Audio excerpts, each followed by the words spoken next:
ఈ రోజే డౌన్లోడ్ చేయండి. మీ ఫేవరెట్ షోస్ చూడండి. గుప్తా గారు, మీరు చెప్పిన ప్రళయం జరగబోతోందా? అందుకేనా ఆయన కూడా కారెక్కారు? చెప్పండి గుప్తా గారు. తెలియదు బాలిక. అయ్యో, మరి ఇక్కడ ఏం చేస్తున్నారు? వెళ్దాం పదండి. వలదు బాలిక. ప్రమాదం ఏమిటన్నది మనకేమీ తెలియదు. తెలియకుండా మనం ఏమి చేసినను అది అందరి ప్రాణములకు ప్రమాదము. అయ్యో,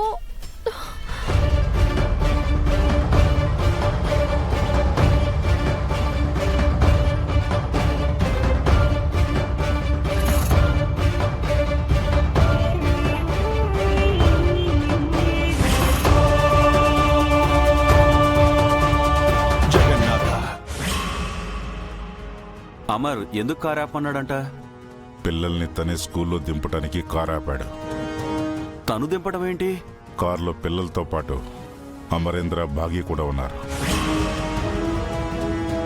ఏంటి రణ్వీర్ నువ్వు చెప్తుంది? అమరేంద్ర కారులో ఉన్నాడా? అయితే వెంటనే ఈ ప్లాన్ ఆపేద్దాం. మనవాడికి కూడా ఫోన్ చేసి బయలుదేరొద్దని చెప్పేస్తాను. వద్దు. నీకేమైనా పిచ్చి పట్టిందా? అమరికి దొరికితే ఇంకేమైనా ఉందా? ఎవ్వరిని ప్రాణాలతో వదలడు. మిస్ అయితే కదలాయరు. అమరికి నిజం తెలిసేదేనా, నేను దొరికేదేనా? అసలు మిస్ అవ్వకుండా ప్లాన్ని ఎగ్జిక్యూట్ చేస్తే ఇక నన్ను ఆపటానికి కూడా ఎవ్వరు ఉండరు. రణ్వీర్, నువ్వు చాలా పెద్ద రిస్క్ తీసుకుంటున్నావు. నేను కాదు, నువ్వు ఒక్కసారి ఆలోచించలాయరు. పిల్లల్ని చంపాక అమరికి నిజం తెలిస్తే నన్ను చంపేస్తాడు. అదే పిల్లలతో పాటు అమర్ని కూడా చంపేస్తే ఇక నాకు ఎలాంటి రిస్క్ ఉండదు. ఎటు చూసినా నాకు జాక్పాటే. వాడికి ఫోన్ చేసి ప్లాన్ ఫాలో అవ్వమని చెప్పు. ఇవాళ వాళ్ళ ఫ్యామిలీ అందరికి టికెట్ ఇచ్చి పైకి పంపిస్తా.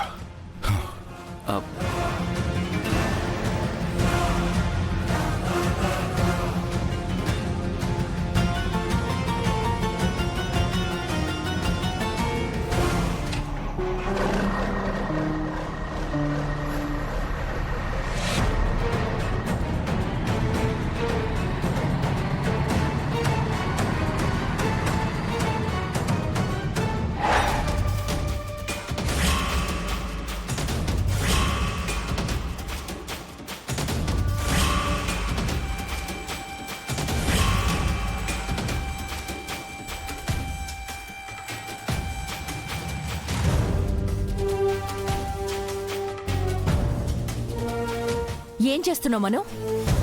ఆరు ఆత్మ వెళ్ళిపోతుంది అన్నావు. అది ఇక్కడే ఉంది. భాగ్యని ఇంట్లోంచి పంపించేద్దామనుకుంటే ఇప్పుడు వాళ్ళిద్దరికి మనమే దగ్గరుండి శోభనం చేయించాల్సిన పరిస్థితి వస్తుంది. నువ్వేదన్నా ప్లాన్ చేస్తావులే అనుకుంటే ఇక నువ్వు తీరిగ్గా అటు చూస్తున్నావా?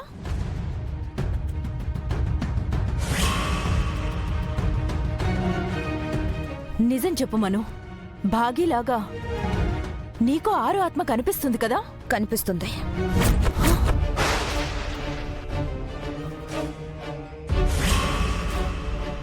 ఎక్కడుంది?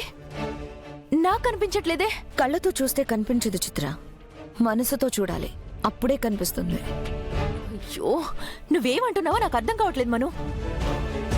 నీకు ఆరు కనిపిస్తుందా లేదా? లేదు, కానీ అది ఎక్కడుందో తెలిసిపోతుంది. ఇప్పుడెక్కడుంది? అక్కడ.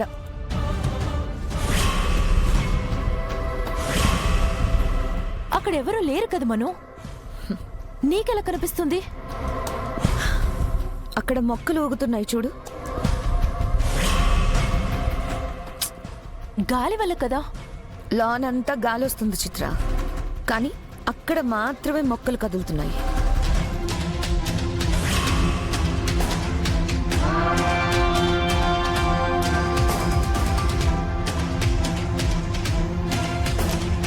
ఇలాంటివన్నీ బాగానే చెప్తున్నావు మనం, కానీ ప్లాన్ మాత్రం చెప్పట్లేదు. మనం అక్క చెల్లెల ముందు ఓడిపోతున్నాం.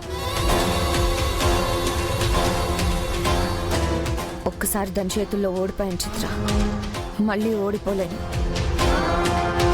అసలు అది ఇక్కడ ఉండడమే మనకి చాలా రిస్క్. ముందు దీన్ని పైకి పంపించేస్తే ఆ తర్వాత బాగీని ఇంట్లో నుంచి బయటికి పంపించొచ్చు. మను, నీకు ప్రాబ్లమ్స్ ఎక్కువైపోయి మైండ్ సరిగా పనిచేయట్లేదనుకుంటా. నువ్వు ఆరుని ఎప్పుడో పైకి పంపించేశావు కదా. ప్రాణం తీసేశాను, కానీ ఆత్మ ఇంకా ఇక్కడే తిరుగుతుంది కదా, దాన్ని కూడా పైకి పంపించాలి. అది 18 రోజులు ఇక్కడే ఉంటుందని స్వామీజీ చెప్పారు కదా. ఆ పువ్వుని నాశనం చేస్తే అది పైకెళ్ళిపోతుందని కూడా చెప్పారు. అమర్ బాగి ఉంటే ఆ రూమ్లోకి మనల్ని పోనివ్వరు. ఇప్పుడు వాళ్ళు వచ్చేలోపు ఆ పూలని నాశనం చేసేస్తే అది పైకెళ్ళిపోతుంది. అప్పుడు ఈజీగా భాగీ సంగతి చూడొచ్చు. పద వెళ్దాం. బాలిక, వారికి సమస్య తెలిసిపోయినది, ఆ సమస్యకు పరిష్కారము తెలిసినది.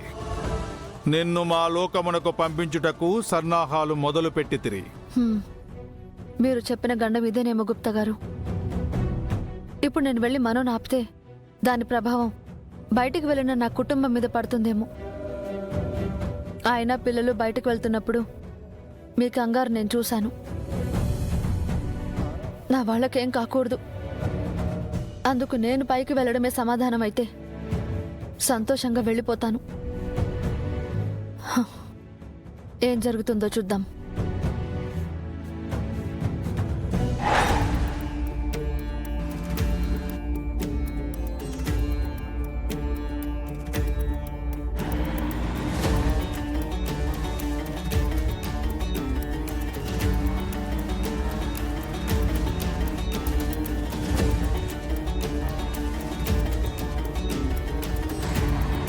రే, అమర్ కారు వెనకే నేనున్నాను. నేను ఆపోజిట్లో వస్తున్నానా?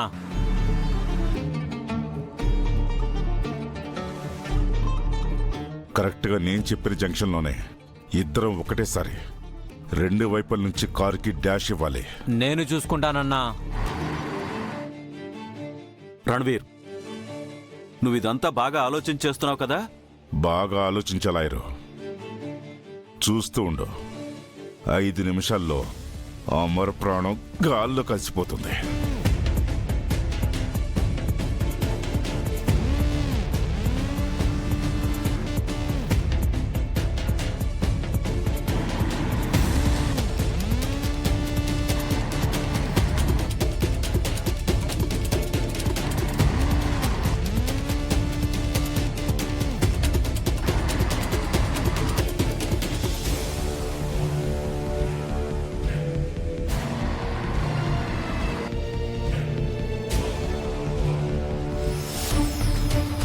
ఏమైందండి?